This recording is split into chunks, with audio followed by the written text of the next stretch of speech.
안녕하세요. 마음의 지도를 탐험하는 시간, 오늘의 이야기에 오신 것을 환영합니다. 혹시 이런 경험 있으신가요?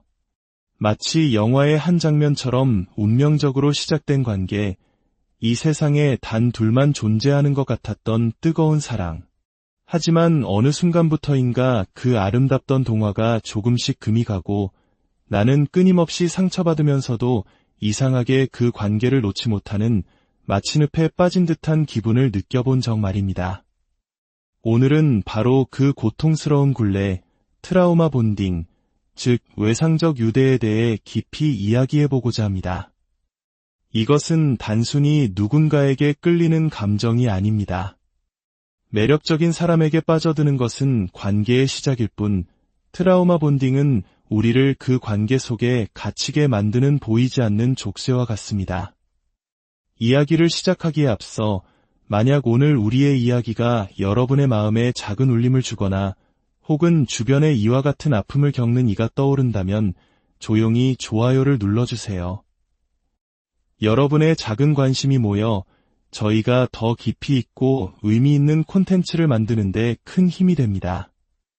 또한 구독을 통해 저희의 여정에 동참해 주시는 것은 어둠 속에서 길을 찾는 다른 이들에게 빛을 비춰주는 소중한 행동이 될 수 있습니다.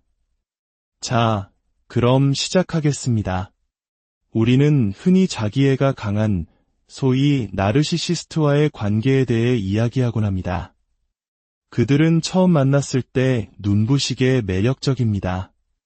넘치는 자신감, 화려한 언변, 사람을 끄는 카리스마, 그리고 세련된 매너까지 마치 완벽하게 포장된 선물 상자처럼 그들의 첫인상은 거부하기 힘든 매력으로 가득 차 있습니다. 아, 이런 사람을 만나다니 이건 행운이야 라고 생각하게 되죠. 그리고 실제로 만나보면 멀리서 보던 것보다 훨씬 더 매력적입니다. 여기까지는 끌림의 단계입니다. 자연스러운 과정이죠. 하지만 몇 달이 흐른 뒤 상황은 달라집니다.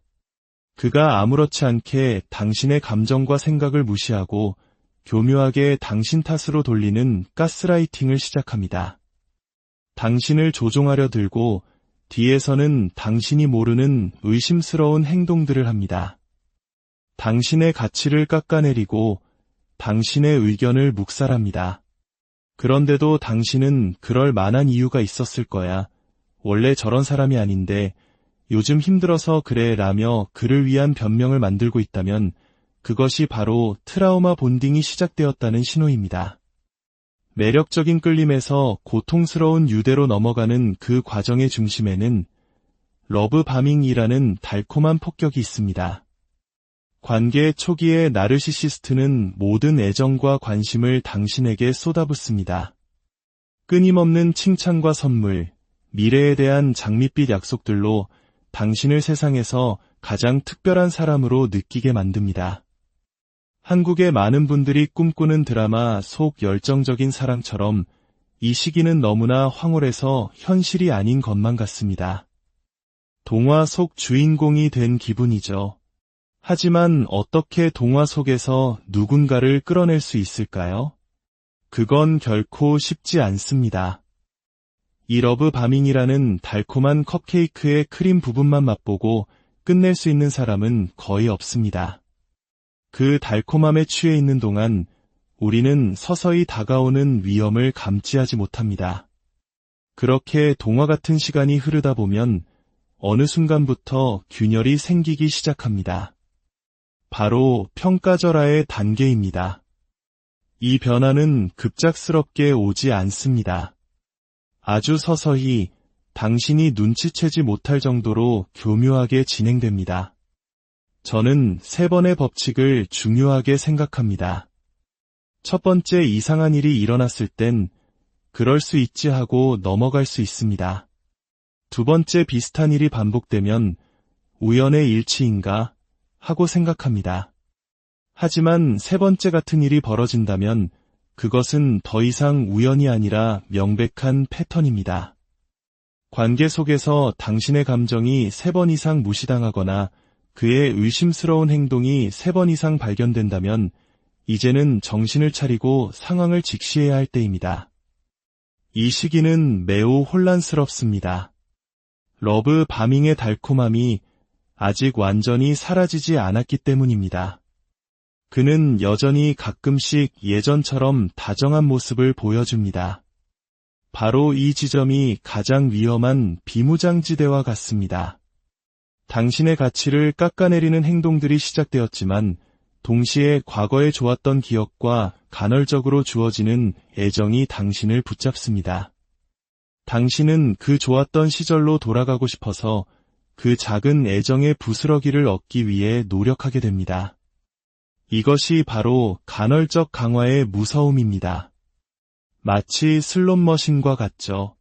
돈을 계속 잃다가도 가끔씩 잭팟이 터지면 그 짜릿한 기억 때문에 자리를 뜰 수 없게 되는 것과 같은 원리입니다. 나르시시스트는 당신이 떠나려고 할 때마다 기가 막히게 달콤한 당근을 던져줍니다. 그 한 번의 달콤함 때문에 당신은 수많은 상처를 또다시 견뎌냅니다. 많은 분들이 이러한 관계 속에서 극심한 고통을 겪습니다. 처음에는 수개월 동안 넘치는 사랑을 받다가 어느 순간부터 넌 틀렸어. 내가 변해야 해 라는 비난을 듣기 시작합니다. 나를 있는 그대로 받아주지 않고 수치심을 주고 나를 바꾸려 듭니다. 사랑의 비율은 점점 줄어들어 5% 남짓이 되고 나머지 95%는 비난과 책임전가, 가스라이팅으로 채워집니다. 이런 경험은 말 그대로 영혼을 파괴하는 고통입니다. 관계 안에 있는 것도 고통스럽고 그곳에서 벗어나려 노력하는 과정은 더 고통스럽고 헤어진 후에 상처를 치유하는 시간 역시 끔찍하게 고통스럽습니다. 모든 순간이 고통의 연속입니다. 이쯤 되면 사람들은 이렇게 묻습니다. 그렇게 힘들면 그냥 헤어지면 되잖아요. 하지만 그건 정말 이 상황을 단순하게 보는 것입니다. 트라우마 본딩에 깊이 빠진 사람들에게 이별은 마치 내 팔을 스스로 잘라내는 것과 같은 끔찍한 고통으로 느껴집니다. 그 관계를 끝내는 것을 상상하는 것만으로도 공황 발작과 같은 극심한 불안을 느낍니다. 인간의 정신은 이런 극심한 긴장 상태를 오래 견디지 못합니다. 나는 이 사람을 사랑한다는 생각과 이 사람은 나에게 끔찍한 고통을 준다는 두 가지 모순된 생각 사이에서 발생하는 인지 부조화를 해결해야만 합니다. 그래서 우리의 뇌는 스스로를 보호하기 위해 합리화라는 방어 기제를 사용합니다. 그가 나에게 상처를 준 것은 사실이지만 그건 그가 스트레스를 많이 받아서 그런 거야. 나만 조금 더 노력하면 예전처럼 돌아갈 수 있을 거야. 이렇게 스스로를 속이며 고통스러운 현실을 외면하는 것입니다. 특히 한국 문화에서는 정의라는 개념 때문에 이 트라우마 본딩을 더욱 오해하기 쉽습니다. 우리는 미운 정, 고운 정을 이야기하며 함께 고난을 견뎌내는 것을 깊은 유대감의 증표로 여기곤 합니다. 하지만 이것은 건강한 정이 아닙니다. 서로를 성장시키는 따뜻한 유대가 아니라 한 사람의 영혼을 갉아먹는 파괴적인 족쇄일 뿐입니다. 게다가 결혼을 하고 집을 장만하고 아이를 낳는 등 바쁜 삶의 과정들은 이 문제의 본질을 가리는 훌륭한 주의 분산 장치가 됩니다. 정신없이 살다 보면 관계의 고통을 잠시 잊을 수 있기 때문이죠. 그래서 나르시시스트와의 결혼이 20년, 25년이 지나 아이들이 모두 떠난 후에야 파국을 맞는 경우가 많습니다. 더 이상 바쁜 일상이라는 핑계 뒤에 숨을 수 없게 되었을 때 비로소 나는 이 사람을 증오해. 더 이상 한 공간에 있고 싶지 않아 라는 진심을 마주하게 되는 것입니다. 그렇다면 왜 우리는 그토록 용기를 내지 못하는 걸까요? 왜 힘든 대화를 피하고 이별을 생각하는 것만으로도 심장이 터질 듯이 뛰는 걸까요? 그 깊은 곳에는 여러 가지 두려움이 자리 잡고 있습니다. 첫째, 실패에 대한 두려움입니다. 이 관계를 끝내면 내가 실패자라는 낙인이 찍힐 것 같은 기분. 내가 부족해서 이 관계를 지켜내지 못했다는 자책감에 시달립니다. 둘째, 과거에 대한 미련입니다. 우리는 그 좋았던 처음 몇 달로 돌아갈 수 없을까? 라는 생각에 사로잡혀 현실을 부정합니다. 건강한 관계가 어떤 모습인지 경험해보지 못했기 때문에 그 짧았던 환상을 사랑의 전부라고 착각하는 것입니다.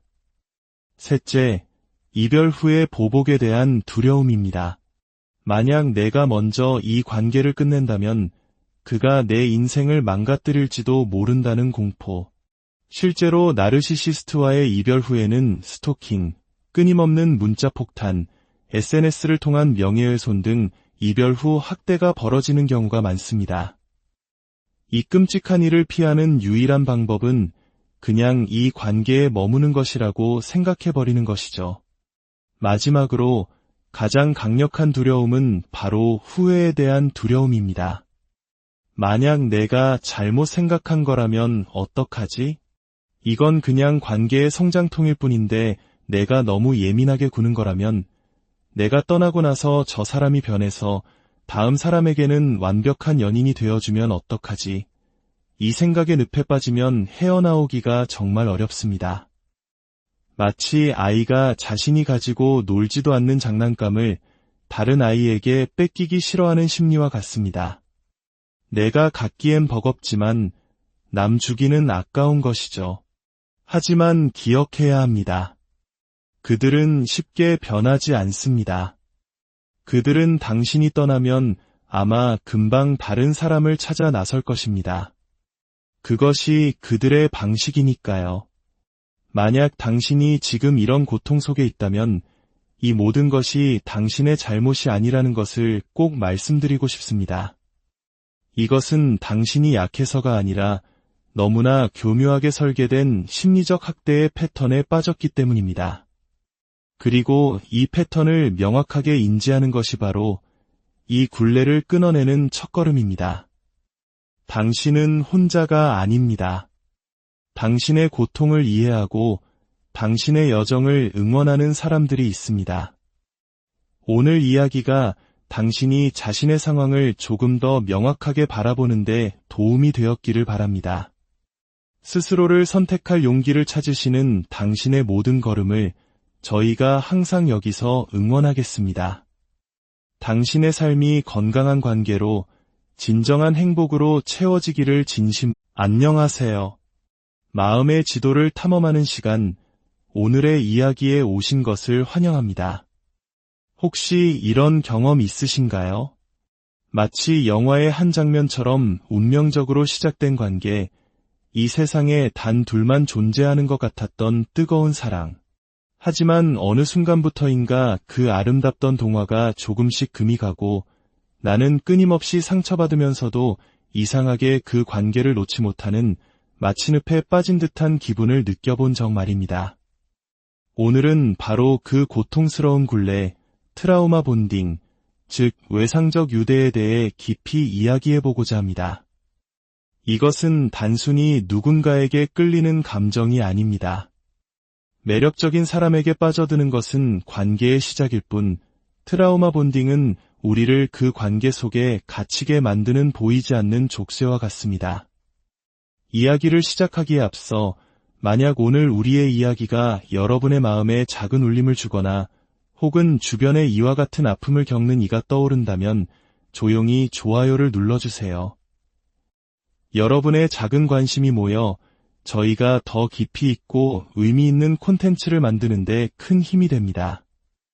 또한 구독을 통해 저희의 여정에 동참해 주시는 것은 어둠 속에서 길을 찾는 다른 이들에게 빛을 비춰주는 소중한 행동이 될 수 있습니다.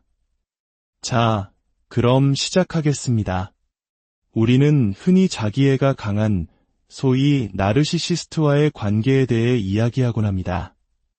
그들은 처음 만났을 때 눈부시게 매력적입니다. 넘치는 자신감, 화려한 언변, 사람을 끄는 카리스마, 그리고 세련된 매너까지 마치 완벽하게 포장된 선물 상자처럼 그들의 첫인상은 거부하기 힘든 매력으로 가득 차 있습니다. 아, 이런 사람을 만나다니 이건 행운이야 라고 생각하게 되죠. 그리고 실제로 만나보면 멀리서 보던 것보다 훨씬 더 매력적입니다. 여기까지는 끌림의 단계입니다. 자연스러운 과정이죠. 하지만 몇 달이 흐른 뒤 상황은 달라집니다. 그가 아무렇지 않게 당신의 감정과 생각을 무시하고 교묘하게 당신 탓으로 돌리는 가스라이팅을 시작합니다. 당신을 조종하려 들고 뒤에서는 당신이 모르는 의심스러운 행동들을 합니다. 당신의 가치를 깎아내리고 당신의 의견을 묵살합니다.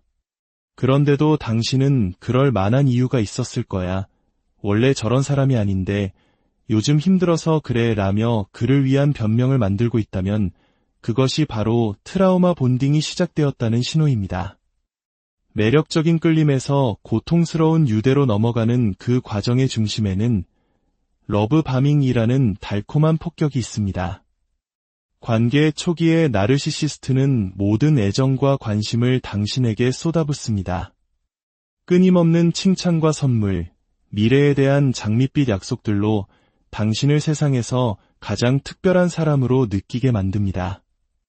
한국의 많은 분들이 꿈꾸는 드라마 속 열정적인 사랑처럼 이 시기는 너무나 황홀해서 현실이 아닌 것만 같습니다. 동화 속 주인공이 된 기분이죠. 하지만 어떻게 동화 속에서 누군가를 끌어낼 수 있을까요? 그건 결코 쉽지 않습니다.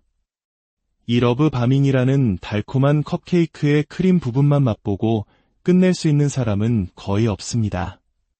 그 달콤함에 취해 있는 동안 우리는 서서히 다가오는 위험을 감지하지 못합니다. 그렇게 동화 같은 시간이 흐르다 보면 어느 순간부터 균열이 생기기 시작합니다. 바로 평가절하의 단계입니다. 이 변화는 급작스럽게 오지 않습니다. 아주 서서히 당신이 눈치채지 못할 정도로 교묘하게 진행됩니다. 저는 3번의 법칙을 중요하게 생각합니다. 첫 번째, 이상한 일이 일어났을 땐 그럴 수 있지 하고 넘어갈 수 있습니다. 두 번째, 비슷한 일이 반복되면 우연의 일치인가 하고 생각합니다. 하지만 3번째 같은 일이 벌어진다면 그것은 더 이상 우연이 아니라 명백한 패턴입니다. 관계 속에서 당신의 감정이 3번 이상 무시당하거나 그의 의심스러운 행동이 3번 이상 발견된다면 이제는 정신을 차리고 상황을 직시해야 할 때입니다. 이 시기는 매우 혼란스럽습니다. 러브 바밍의 달콤함이 아직 완전히 사라지지 않았기 때문입니다. 그는 여전히 가끔씩 예전처럼 다정한 모습을 보여줍니다. 바로 이 지점이 가장 위험한 비무장지대와 같습니다. 당신의 가치를 깎아내리는 행동들이 시작되었지만 동시에 과거에 좋았던 기억과 간헐적으로 주어지는 애정이 당신을 붙잡습니다. 당신은 그 좋았던 시절로 돌아가고 싶어서 그 작은 애정의 부스러기를 얻기 위해 노력하게 됩니다. 이것이 바로 간헐적 강화의 무서움입니다. 마치 슬롯머신과 같죠. 돈을 계속 잃다가도 가끔씩 잭팟이 터지면 그 짜릿한 기억 때문에 자리를 뜰 수 없게 되는 것과 같은 원리입니다. 나르시시스트는 당신이 떠나려고 할 때마다 기가 막히게 달콤한 당근을 던져줍니다. 그 한 번의 달콤함 때문에 당신은 수많은 상처를 또다시 견뎌냅니다. 많은 분들이 이러한 관계 속에서 극심한 고통을 겪습니다. 처음에는 수개월 동안 넘치는 사랑을 받다가 어느 순간부터 넌 틀렸어, 내가 변해야 해 라는 비난을 듣기 시작합니다. 나를 있는 그대로 받아주지 않고 수치심을 주고 나를 바꾸려 듭니다. 사랑의 비율은 점점 줄어들어 5% 남짓이 되고 나머지 95%는 비난과 책임전가, 가스라이팅으로 채워집니다. 이런 경험은 말 그대로 영혼을 파괴하는 고통입니다. 관계 안에 있는 것도 고통스럽고 그곳에서 벗어나려 노력하는 과정은 더 고통스럽고 헤어진 후에 상처를 치유하는 시간 역시 끔찍하게 고통스럽습니다. 모든 순간이 고통의 연속입니다. 이쯤 되면 사람들은 이렇게 묻습니다. 그렇게 힘들면 그냥 헤어지면 되잖아요. 하지만 그건 정말 이 상황을 단순하게 보는 것입니다. 트라우마 본딩에 깊이 빠진 사람들에게 이별은 마치 내 팔을 스스로 잘라내는 것과 같은 끔찍한 고통으로 느껴집니다. 그 관계를 끝내는 것을 상상하는 것만으로도 공황 발작과 같은 극심한 불안을 느낍니다. 인간의 정신은 이런 극심한 긴장 상태를 오래 견디지 못합니다. 나는 이 사람을 사랑한다는 생각과 이 사람은 나에게 끔찍한 고통을 준다는 두 가지 모순된 생각 사이에서 발생하는 인지 부조화를 해결해야만 합니다. 그래서 우리의 뇌는 스스로를 보호하기 위해 합리화라는 방어 기제를 사용합니다. 그가 나에게 상처를 준 것은 사실이지만 그건 그가 스트레스를 많이 받아서 그런 거야. 나만 조금 더 노력하면 예전처럼 돌아갈 수 있을 거야. 이렇게 스스로를 속이며 고통스러운 현실을 외면하는 것입니다. 특히 한국 문화에서는 정의라는 개념 때문에 이 트라우마 본딩을 더욱 오해하기 쉽습니다. 우리는 미운 정, 고운 정을 이야기하며 함께 고난을 견뎌내는 것을 깊은 유대감의 증표로 여기곤 합니다. 하지만 이것은 건강한 정이 아닙니다. 서로를 성장시키는 따뜻한 유대가 아니라 한 사람의 영혼을 갉아먹는 파괴적인 족쇄일 뿐입니다. 게다가 결혼을 하고 집을 장만하고 아이를 낳는 등 바쁜 삶의 과정들은 이 문제의 본질을 가리는 훌륭한 주의 분산 장치가 됩니다. 정신없이 살다 보면 관계의 고통을 잠시 잊을 수 있기 때문이죠. 그래서 나르시시스트와의 결혼이 20년, 25년이 지나 아이들이 모두 떠난 후에야 파국을 맞는 경우가 많습니다. 더 이상 바쁜 일상이라는 핑계 뒤에 숨을 수 없게 되었을 때 비로소 나는 이 사람을 증오해. 더 이상 한 공간에 있고 싶지 않아 라는 진심을 마주하게 되는 것입니다. 그렇다면 왜 우리는 그토록 용기를 내지 못하는 걸까요? 왜 힘든 대화를 피하고 이별을 생각하는 것만으로도 심장이 터질 듯이 뛰는 걸까요? 그 깊은 곳에는 여러 가지 두려움이 자리 잡고 있습니다. 첫째, 실패에 대한 두려움입니다. 이 관계를 끝내면 내가 실패자라는 낙인이 찍힐 것 같은 기분, 내가 부족해서 이 관계를 지켜내지 못했다는 자책감에 시달립니다. 둘째, 과거에 대한 미련입니다. 왜 우리는 그 좋았던 처음 몇 달로 돌아갈 수 없을까? 라는 생각에 사로잡혀 현실을 부정합니다. 건강한 관계가 어떤 모습인지 경험해보지 못했기 때문에 그 짧았던 환상을 사랑의 전부라고 착각하는 것입니다. 셋째, 이별 후의 보복에 대한 두려움입니다. 만약 내가 먼저 이 관계를 끝낸다면 그가 내 인생을 망가뜨릴지도 모른다는 공포. 실제로 나르시시스트와의 이별 후에는 스토킹, 끊임없는 문자 폭탄, SNS를 통한 명예훼손 등 이별 후 학대가 벌어지는 경우가 많습니다. 이 끔찍한 일을 피하는 유일한 방법은 그냥 이 관계에 머무는 것이라고 생각해버리는 것이죠. 마지막으로 가장 강력한 두려움은 바로 후회에 대한 두려움입니다. 만약 내가 잘못 생각한 거라면 어떡하지? 이건 그냥 관계의 성장통일 뿐인데 내가 너무 예민하게 구는 거라면, 내가 떠나고 나서 저 사람이 변해서 다음 사람에게는 완벽한 연인이 되어주면 어떡하지? 이 생각에 늪에 빠지면 헤어나오기가 정말 어렵습니다. 마치 아이가 자신이 가지고 놀지도 않는 장난감을 다른 아이에게 뺏기기 싫어하는 심리와 같습니다. 내가 갖기엔 버겁지만 남 주기는 아까운 것이죠. 하지만 기억해야 합니다. 그들은 쉽게 변하지 않습니다. 그들은 당신이 떠나면 아마 금방 다른 사람을 찾아 나설 것입니다.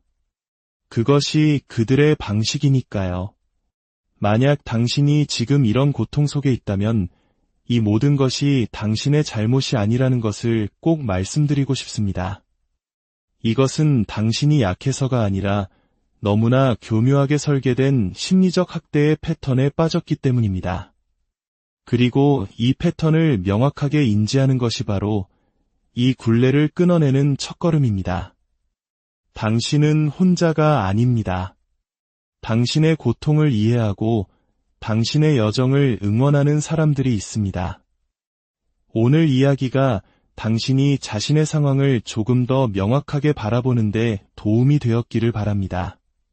스스로를 선택할 용기를 찾으시는 당신의 모든 걸음을 저희가 항상 여기서 응원하겠습니다.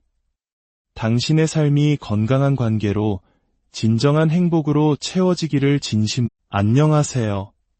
마음의 지도를 탐험하는 시간, 오늘의 이야기에 오신 것을 환영합니다. 혹시 이런 경험 있으신가요? 마치 영화의 한 장면처럼 운명적으로 시작된 관계, 이 세상에 단 둘만 존재하는 것 같았던 뜨거운 사랑. 하지만 어느 순간부터인가 그 아름답던 동화가 조금씩 금이 가고 나는 끊임없이 상처받으면서도 이상하게 그 관계를 놓지 못하는 마치 늪에 빠진 듯한 기분을 느껴본 적 말입니다. 오늘은 바로 그 고통스러운 굴레, 트라우마 본딩, 즉 외상적 유대에 대해 깊이 이야기해보고자 합니다. 이것은 단순히 누군가에게 끌리는 감정이 아닙니다. 매력적인 사람에게 빠져드는 것은 관계의 시작일 뿐, 트라우마 본딩은 우리를 그 관계 속에 갇히게 만드는 보이지 않는 족쇄와 같습니다. 이야기를 시작하기에 앞서 만약 오늘 우리의 이야기가 여러분의 마음에 작은 울림을 주거나 혹은 주변에 이와 같은 아픔을 겪는 이가 떠오른다면 조용히 좋아요를 눌러주세요. 여러분의 작은 관심이 모여 저희가 더 깊이 있고 의미 있는 콘텐츠를 만드는데 큰 힘이 됩니다. 또한 구독을 통해 저희의 여정에 동참해 주시는 것은 어둠 속에서 길을 찾는 다른 이들에게 빛을 비춰주는 소중한 행동이 될 수 있습니다. 자, 그럼 시작하겠습니다.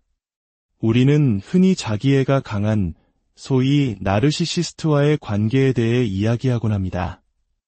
그들은 처음 만났을 때 눈부시게 매력적입니다. 넘치는 자신감, 화려한 언변, 사람을 끄는 카리스마, 그리고 세련된 매너까지. 마치 완벽하게 포장된 선물 상자처럼 그들의 첫인상은 거부하기 힘든 매력으로 가득 차 있습니다. 아, 이런 사람을 만나다니 이건 행운이야 라고 생각하게 되죠. 그리고 실제로 만나보면 멀리서 보던 것보다 훨씬 더 매력적입니다. 여기까지는 끌림의 단계입니다. 자연스러운 과정이죠. 하지만 몇 달이 흐른 뒤 상황은 달라집니다. 그가 아무렇지 않게 당신의 감정과 생각을 무시하고 교묘하게 당신 탓으로 돌리는 가스라이팅을 시작합니다. 당신을 조종하려 들고 뒤에서는 당신이 모르는 의심스러운 행동들을 합니다. 당신의 가치를 깎아내리고 당신의 의견을 묵살합니다. 그런데도 당신은 그럴 만한 이유가 있었을 거야. 원래 저런 사람이 아닌데 요즘 힘들어서 그래 라며 그를 위한 변명을 만들고 있다면 그것이 바로 트라우마 본딩이 시작되었다는 신호입니다. 매력적인 끌림에서 고통스러운 유대로 넘어가는 그 과정의 중심에는 러브 바밍이라는 달콤한 폭격이 있습니다. 관계 초기의 나르시시스트는 모든 애정과 관심을 당신에게 쏟아붓습니다. 끊임없는 칭찬과 선물, 미래에 대한 장밋빛 약속들로 당신을 세상에서 가장 특별한 사람으로 느끼게 만듭니다. 한국의 많은 분들이 꿈꾸는 드라마 속 열정적인 사랑처럼 이 시기는 너무나 황홀해서 현실이 아닌 것만 같습니다. 동화 속 주인공이 된 기분이죠. 하지만 어떻게 동화 속에서 누군가를 끌어낼 수 있을까요? 그건 결코 쉽지 않습니다. 이 러브 바밍이라는 달콤한 컵케이크의 크림 부분만 맛보고 끝낼 수 있는 사람은 거의 없습니다. 그 달콤함에 취해 있는 동안 우리는 서서히 다가오는 위험을 감지하지 못합니다. 그렇게 동화 같은 시간이 흐르다 보면 어느 순간부터 균열이 생기기 시작합니다. 바로 평가절하의 단계입니다. 이 변화는 급작스럽게 오지 않습니다. 아주 서서히 당신이 눈치채지 못할 정도로 교묘하게 진행됩니다. 저는 3번의 법칙을 중요하게 생각합니다. 첫 번째, 이상한 일이 일어났을 땐 그럴 수 있지 하고 넘어갈 수 있습니다. 두 번째, 비슷한 일이 반복되면 우연의 일치인가 하고 생각합니다. 하지만 3번째 같은 일이 벌어진다면 그것은 더 이상 우연이 아니라 명백한 패턴입니다. 관계 속에서 당신의 감정이 3번 이상 무시당하거나 그의 의심스러운 행동이 3번 이상 발견된다면 이제는 정신을 차리고 상황을 직시해야 할 때입니다. 이 시기는 매우 혼란스럽습니다. 러브 바밍의 달콤함이 아직 완전히 사라지지 않았기 때문입니다. 그는 여전히 가끔씩 예전처럼 다정한 모습을 보여줍니다. 바로 이 지점이 가장 위험한 비무장지대와 같습니다. 당신의 가치를 깎아내리는 행동들이 시작되었지만 동시에 과거에 좋았던 기억과 간헐적으로 주어지는 애정이 당신을 붙잡습니다. 당신은 그 좋았던 시절로 돌아가고 싶어서 그 작은 애정의 부스러기를 얻기 위해 노력하게 됩니다. 이것이 바로 간헐적 강화의 무서움입니다. 마치 슬롯머신과 같죠. 돈을 계속 잃다가도 가끔씩 잭팟이 터지면 그 짜릿한 기억 때문에 자리를 뜰 수 없게 되는 것과 같은 원리입니다. 나르시시스트는 당신이 떠나려고 할 때마다 기가 막히게 달콤한 당근을 던져줍니다. 그 한 번의 달콤함 때문에 당신은 수많은 상처를 또다시 견뎌냅니다. 많은 분들이 이러한 관계 속에서 극심한 고통을 겪습니다. 처음에는 수개월 동안 넘치는 사랑을 받다가 어느 순간부터 넌 틀렸어, 내가 변해야 해 라는 비난을 듣기 시작합니다. 나를 있는 그대로 받아주지 않고 수치심을 주고 나를 바꾸려 듭니다. 사랑의 비율은 점점 줄어들어 5% 남짓이 되고 나머지 95%는 비난과 책임전가, 가스라이팅으로 채워집니다. 이런 경험은 말 그대로 영혼을 파괴하는 고통입니다. 관계 안에 있는 것도 고통스럽고 그곳에서 벗어나려 노력하는 과정은 더 고통스럽고 헤어진 후에 상처를 치유하는 시간 역시 끔찍하게 고통스럽습니다. 모든 순간이 고통의 연속입니다. 이쯤 되면 사람들은 이렇게 묻습니다. 그렇게 힘들면 그냥 헤어지면 되잖아요.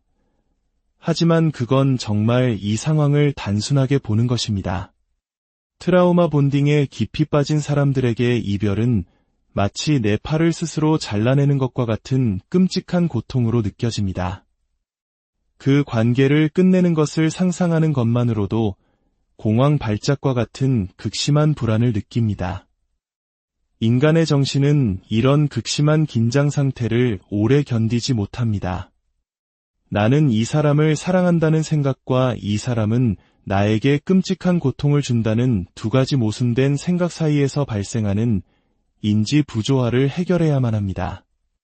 그래서 우리의 뇌는 스스로를 보호하기 위해 합리화라는 방어 기제를 사용합니다.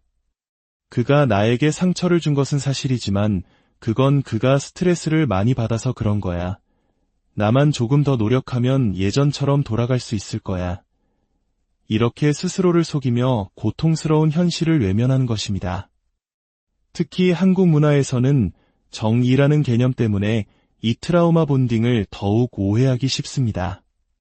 우리는 미운 정, 고운 정을 이야기하며 함께 고난을 견뎌내는 것을 깊은 유대감의 증표로 여기곤 합니다. 하지만 이것은 건강한 정이 아닙니다. 서로를 성장시키는 따뜻한 유대가 아니라 한 사람의 영혼을 갉아먹는 파괴적인 족쇄일 뿐입니다. 게다가 결혼을 하고 집을 장만하고 아이를 낳는 등 바쁜 삶의 과정들은 이 문제의 본질을 가리는 훌륭한 주의 분산 장치가 됩니다. 정신없이 살다 보면 관계의 고통을 잠시 잊을 수 있기 때문이죠.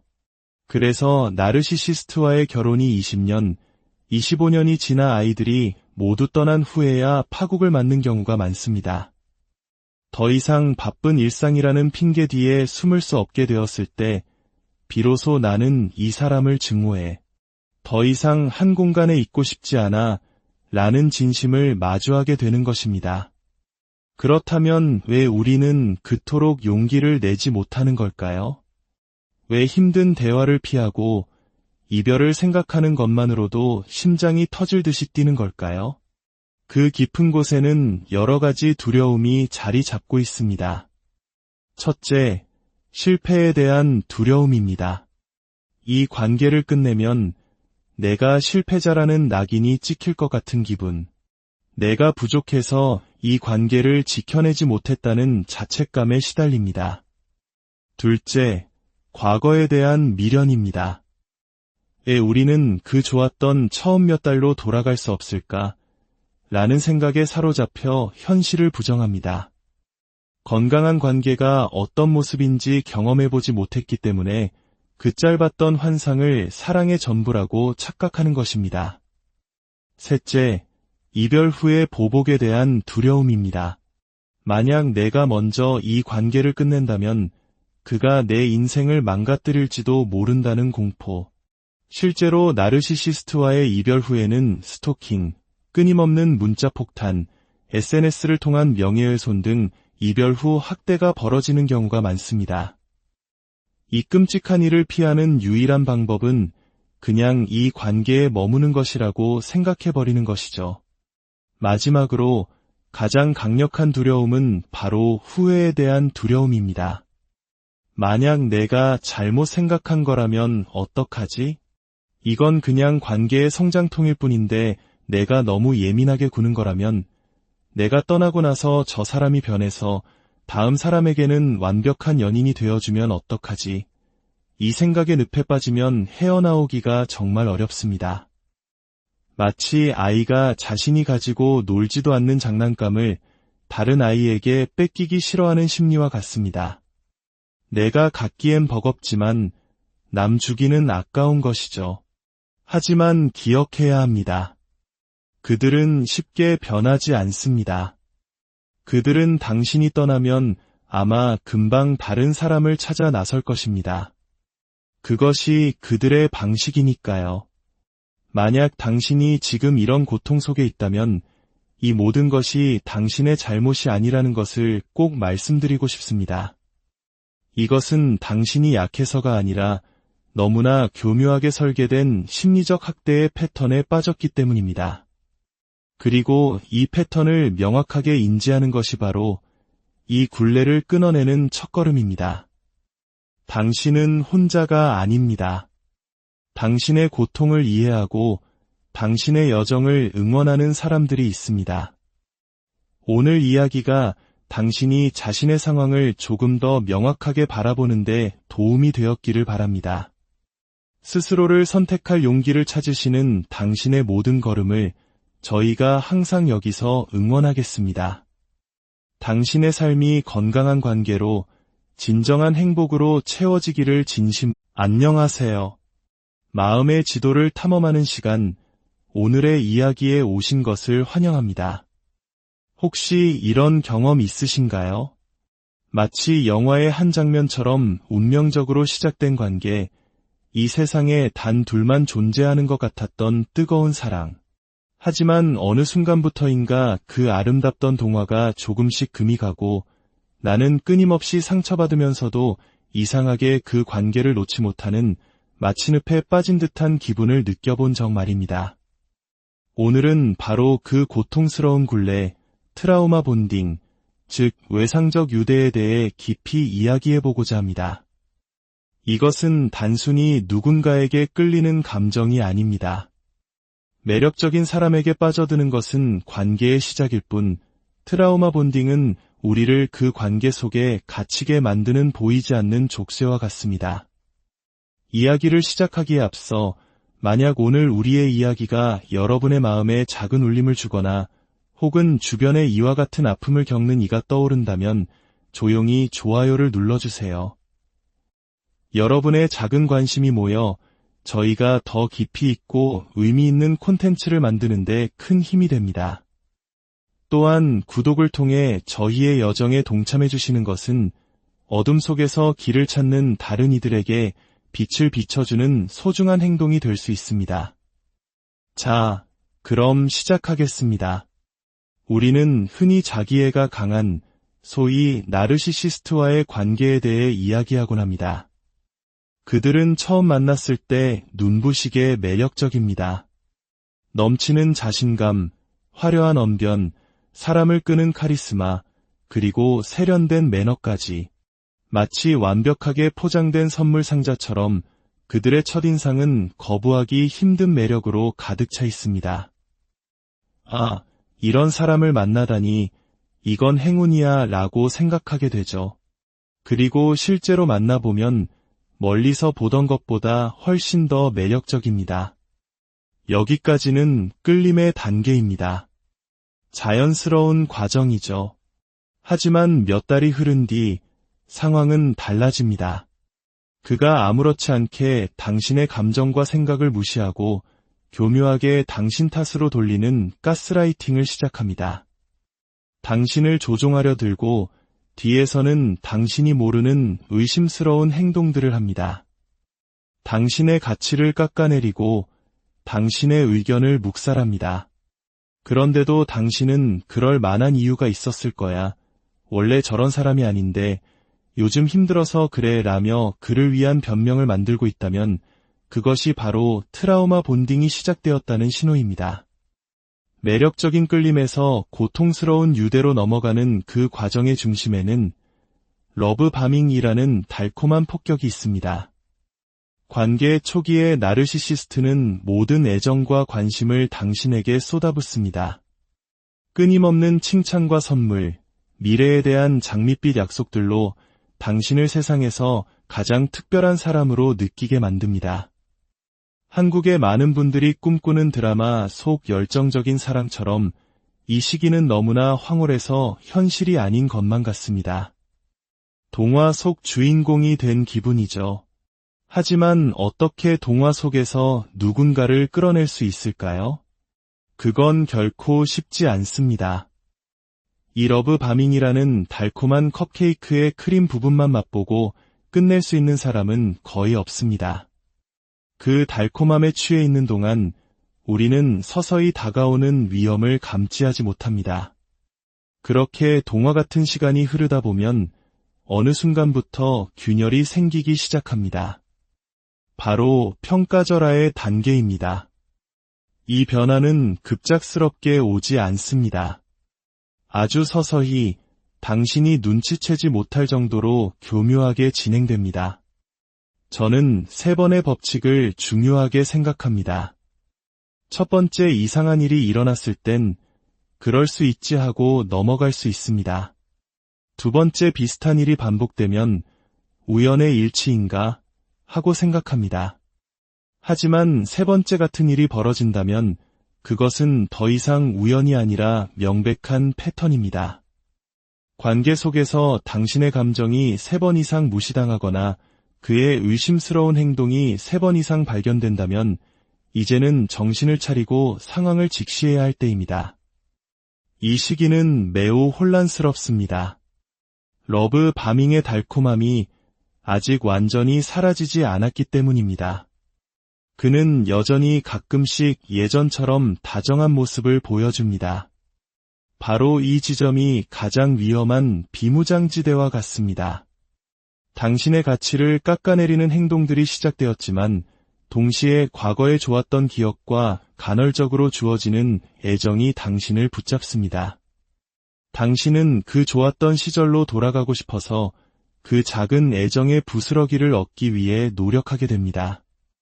이것이 바로 간헐적 강화의 무서움입니다. 마치 슬롯머신과 같죠.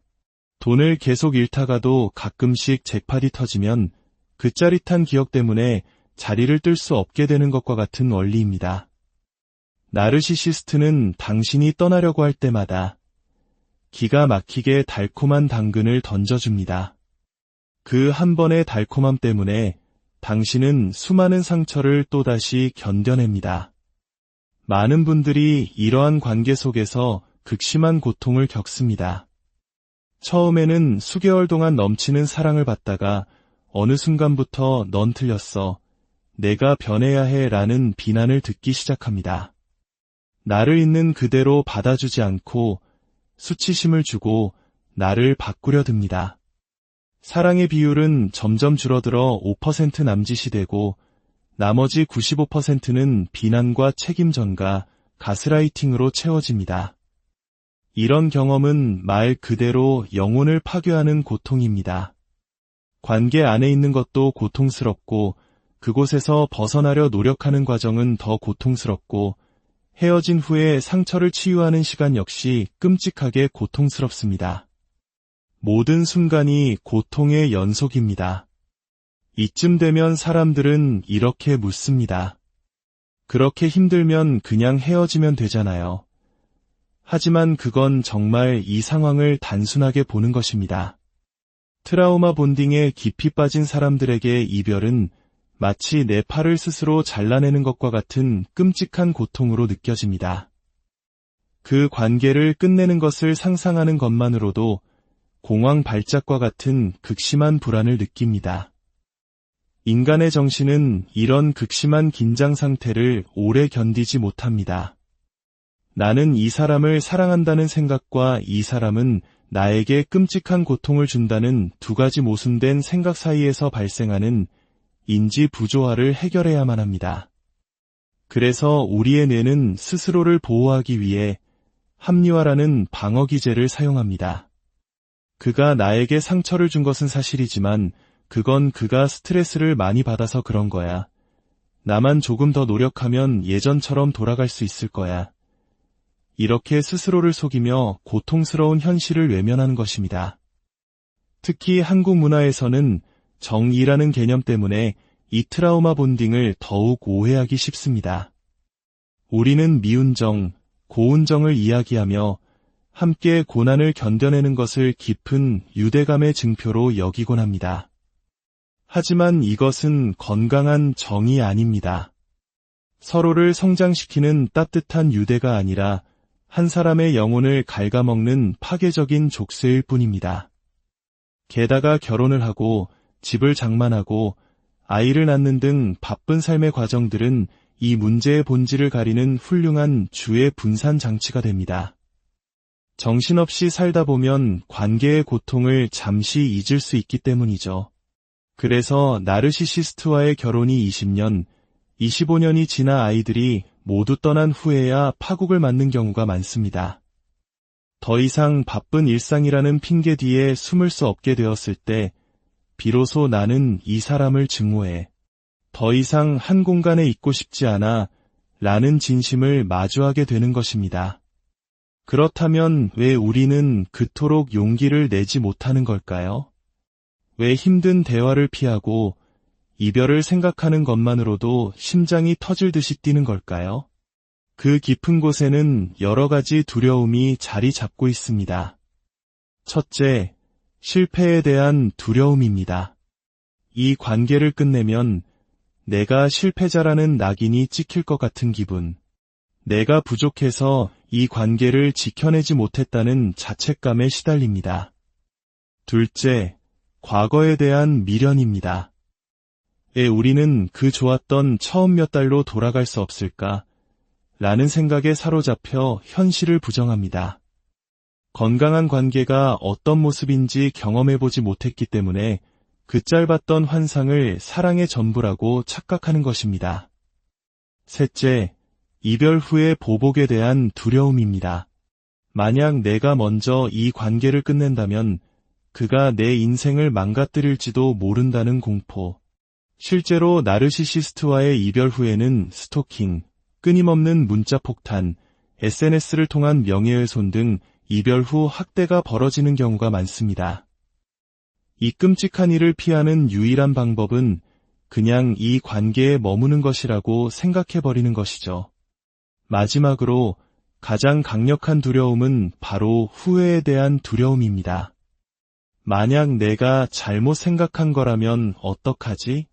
이건 그냥 관계의 성장통일 뿐인데 내가 너무 예민하게 구는 거라면, 내가 떠나고 나서 저 사람이 변해서 다음 사람에게는 완벽한 연인이 되어주면 어떡하지? 이 생각에 늪에 빠지면 헤어나오기가 정말 어렵습니다. 마치 아이가 자신이 가지고 놀지도 않는 장난감을 다른 아이에게 뺏기기 싫어하는 심리와 같습니다. 내가 갖기엔 버겁지만 남 주기는 아까운 것이죠. 하지만 기억해야 합니다. 그들은 쉽게 변하지 않습니다. 그들은 당신이 떠나면 아마 금방 다른 사람을 찾아 나설 것입니다. 그것이 그들의 방식이니까요. 만약 당신이 지금 이런 고통 속에 있다면 이 모든 것이 당신의 잘못이 아니라는 것을 꼭 말씀드리고 싶습니다. 이것은 당신이 약해서가 아니라 너무나 교묘하게 설계된 심리적 학대의 패턴에 빠졌기 때문입니다. 그리고 이 패턴을 명확하게 인지하는 것이 바로 이 굴레를 끊어내는 첫걸음입니다. 당신은 혼자가 아닙니다. 당신의 고통을 이해하고 당신의 여정을 응원하는 사람들이 있습니다. 오늘 이야기가 당신이 자신의 상황을 조금 더 명확하게 바라보는데 도움이 되었기를 바랍니다. 스스로를 선택할 용기를 찾으시는 당신의 모든 걸음을 저희가 항상 여기서 응원하겠습니다. 당신의 삶이 건강한 관계로 진정한 행복으로 채워지기를 안녕하세요. 마음의 지도를 탐험하는 시간, 오늘의 이야기에 오신 것을 환영합니다. 혹시 이런 경험 있으신가요? 마치 영화의 한 장면처럼 운명적으로 시작된 관계, 이 세상에 단 둘만 존재하는 것 같았던 뜨거운 사랑. 하지만 어느 순간부터인가 그 아름답던 동화가 조금씩 금이 가고 나는 끊임없이 상처받으면서도 이상하게 그 관계를 놓지 못하는 마치 늪에 빠진 듯한 기분을 느껴본 적 말입니다. 오늘은 바로 그 고통스러운 굴레, 트라우마 본딩, 즉 외상적 유대에 대해 깊이 이야기해보고자 합니다. 이것은 단순히 누군가에게 끌리는 감정이 아닙니다. 매력적인 사람에게 빠져드는 것은 관계의 시작일 뿐, 트라우마 본딩은 우리를 그 관계 속에 갇히게 만드는 보이지 않는 족쇄와 같습니다. 이야기를 시작하기에 앞서 만약 오늘 우리의 이야기가 여러분의 마음에 작은 울림을 주거나 혹은 주변에 이와 같은 아픔을 겪는 이가 떠오른다면 조용히 좋아요를 눌러주세요. 여러분의 작은 관심이 모여 저희가 더 깊이 있고 의미 있는 콘텐츠를 만드는데 큰 힘이 됩니다. 또한 구독을 통해 저희의 여정에 동참해 주시는 것은 어둠 속에서 길을 찾는 다른 이들에게 빛을 비춰주는 소중한 행동이 될 수 있습니다. 자, 그럼 시작하겠습니다. 우리는 흔히 자기애가 강한 소위 나르시시스트와의 관계에 대해 이야기하곤 합니다. 그들은 처음 만났을 때 눈부시게 매력적입니다. 넘치는 자신감, 화려한 언변, 사람을 끄는 카리스마, 그리고 세련된 매너까지. 마치 완벽하게 포장된 선물 상자처럼 그들의 첫인상은 거부하기 힘든 매력으로 가득 차 있습니다. 아, 이런 사람을 만나다니, 이건 행운이야 라고 생각하게 되죠. 그리고 실제로 만나보면 멀리서 보던 것보다 훨씬 더 매력적입니다. 여기까지는 끌림의 단계입니다. 자연스러운 과정이죠. 하지만 몇 달이 흐른 뒤 상황은 달라집니다. 그가 아무렇지 않게 당신의 감정과 생각을 무시하고 교묘하게 당신 탓으로 돌리는 가스라이팅을 시작합니다. 당신을 조종하려 들고 뒤에서는 당신이 모르는 의심스러운 행동들을 합니다. 당신의 가치를 깎아내리고 당신의 의견을 묵살합니다. 그런데도 당신은 그럴 만한 이유가 있었을 거야. 원래 저런 사람이 아닌데 요즘 힘들어서 그래 라며 그를 위한 변명을 만들고 있다면 그것이 바로 트라우마 본딩이 시작되었다는 신호입니다. 매력적인 끌림에서 고통스러운 유대로 넘어가는 그 과정의 중심에는 러브바밍이라는 달콤한 폭격이 있습니다. 관계 초기의 나르시시스트는 모든 애정과 관심을 당신에게 쏟아붓습니다. 끊임없는 칭찬과 선물, 미래에 대한 장밋빛 약속들로 당신을 세상에서 가장 특별한 사람으로 느끼게 만듭니다. 한국의 많은 분들이 꿈꾸는 드라마 속 열정적인 사랑처럼 이 시기는 너무나 황홀해서 현실이 아닌 것만 같습니다. 동화 속 주인공이 된 기분이죠. 하지만 어떻게 동화 속에서 누군가를 끌어낼 수 있을까요? 그건 결코 쉽지 않습니다. 이 러브바밍이라는 달콤한 컵케이크의 크림 부분만 맛보고 끝낼 수 있는 사람은 거의 없습니다. 그 달콤함에 취해 있는 동안 우리는 서서히 다가오는 위험을 감지하지 못합니다. 그렇게 동화 같은 시간이 흐르다 보면 어느 순간부터 균열이 생기기 시작합니다. 바로 평가절하의 단계입니다. 이 변화는 급작스럽게 오지 않습니다. 아주 서서히 당신이 눈치채지 못할 정도로 교묘하게 진행됩니다. 저는 3번의 법칙을 중요하게 생각합니다.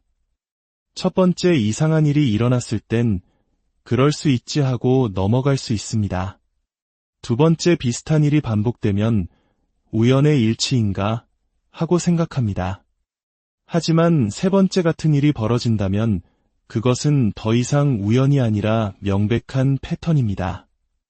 관계 속에서 당신의 감정이 3번 이상 무시당하거나 그의 의심스러운 행동이 3번 이상 발견된다면 이제는 정신을 차리고 상황을 직시해야 할 때입니다. 이 시기는 매우 혼란스럽습니다. 러브바밍의 달콤함이 아직 완전히 사라지지 않았기 때문입니다. 그는 여전히 가끔씩 예전처럼 다정한 모습을 보여줍니다. 바로 이 지점이 가장 위험한 비무장지대와 같습니다. 당신의 가치를 깎아내리는 행동들이 시작되었지만 동시에 과거에 좋았던 기억과 간헐적으로 주어지는 애정이 당신을 붙잡습니다. 당신은 그 좋았던 시절로 돌아가고 싶어서 그 작은 애정의 부스러기를 얻기 위해 노력하게 됩니다. 이것이 바로 간헐적 강화의 무서움입니다. 마치 슬롯머신과 같죠. 돈을 계속 잃다가도 가끔씩 잭팟이 터지면 그 짜릿한 기억 때문에 자리를 뜰 수 없게 되는 것과 같은 원리입니다. 나르시시스트는 당신이 떠나려고 할 때마다 기가 막히게 달콤한 당근을 던져줍니다. 그 한 번의 달콤함 때문에 당신은 수많은 상처를 또다시 견뎌냅니다. 많은 분들이 이러한 관계 속에서 극심한 고통을 겪습니다. 처음에는 수개월 동안 넘치는 사랑을 받다가 어느 순간부터 넌 틀렸어, 내가 변해야 해 라는 비난을 듣기 시작합니다. 나를 있는 그대로 받아주지 않고 수치심을 주고 나를 바꾸려 듭니다.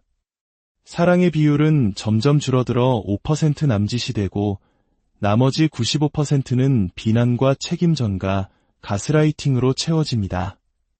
이런 경험은 말 그대로 영혼을 파괴하는 고통입니다. 관계 안에 있는 것도 고통스럽고 그곳에서 벗어나려 노력하는 과정은 더 고통스럽고 헤어진 후에 상처를 치유하는 시간 역시 끔찍하게 고통스럽습니다. 모든 순간이 고통의 연속입니다. 이쯤 되면 사람들은 이렇게 묻습니다. 그렇게 힘들면 그냥 헤어지면 되잖아요. 하지만 그건 정말 이 상황을 단순하게 보는 것입니다. 트라우마 본딩에 깊이 빠진 사람들에게 이별은 마치 내 팔을 스스로 잘라내는 것과 같은 끔찍한 고통으로 느껴집니다. 그 관계를 끝내는 것을 상상하는 것만으로도 공황 발작과 같은 극심한 불안을 느낍니다. 인간의 정신은 이런 극심한 긴장 상태를 오래 견디지 못합니다. 나는 이 사람을 사랑한다는 생각과 이 사람은 나에게 끔찍한 고통을 준다는 두 가지 모순된 생각 사이에서 발생하는 인지 부조화를 해결해야만 합니다. 그래서 우리의 뇌는 스스로를 보호하기 위해 합리화라는 방어 기제를 사용합니다. 그가 나에게 상처를 준 것은 사실이지만 그건 그가 스트레스를 많이 받아서 그런 거야. 나만 조금 더 노력하면 예전처럼 돌아갈 수 있을